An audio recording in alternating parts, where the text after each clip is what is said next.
it going? I'm ChosenEyes, professional psychic medium who also happens to be a doctor on a mission to train the next generation of unlikely healers. Every Friday I offer something called a Friday Fluck Up. It's my way at trying to, humanize this thing we call expert culture. And this Friday, my Fluck Up was forgetting that being sad is not synonymous with being ungrateful. You see, we all go through pivots and turns and twists in life, and someone else on the outside looking in may covet your life in a way that you never conceived before. Or maybe you've done that to someone else, thinking, why could they possibly be sad? They've got this house, this family, the car, the money, the clothes, the things, right? And you have no clue what they're dealing with or battling behind closed doors. Or you may not share what you're battling with behind closed doors. So that being said, sometimes we are bombarded with outside energy that tells us you don't have a right to be sad, or you don't have a right to cry, even though you have all this abundance around you, or the perception of all these things or all these people or the accoutrement of life, right? When in fact, I'm going to push back and say you have every right to be sad. It's not a matter of being insatiable. It's not a matter of you didn't do something right or somebody else, has mistreated you per se. Not always.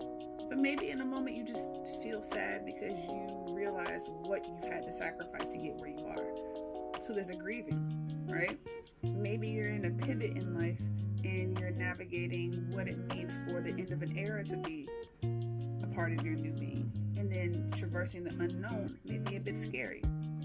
That doesn't mean you're ungrateful for what you've navigated thus far, or what you've acquired. It just means you're a little sad about what you may have to give up, or what you may have to sacrifice or shift over to in a new way of being. I'm personally navigating that when it comes to a lot of things regarding my health. And that's when I needed to sit and allow myself to be a little sad about it. Can't move the way I used to in terms of my business and my brand.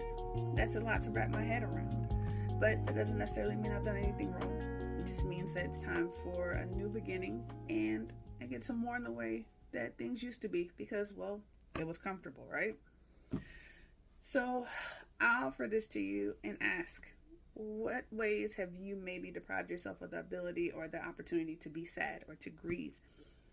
Maybe you didn't realize that by not doing so that you weren't allowing yourself to actually progress to the next chapter because you're so worried about the perception of coming across as being grateful.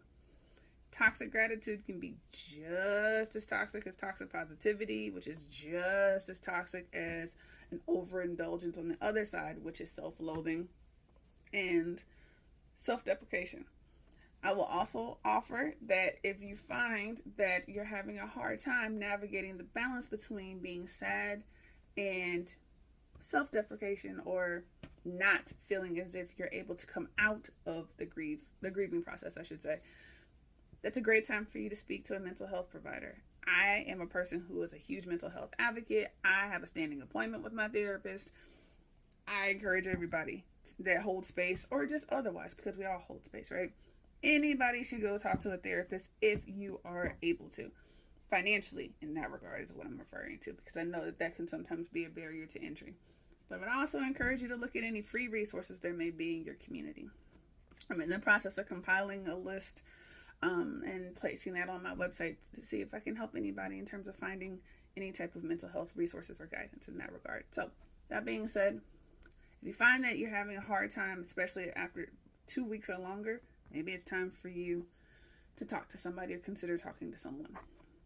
If you are finding that you are feeling that life is happening to you, but you're not actually able to get yourself out of the funk and realize that it's not necessarily happening to you, you actually have a little bit more say in the decision-making process when it comes to where your life's trajectory can move.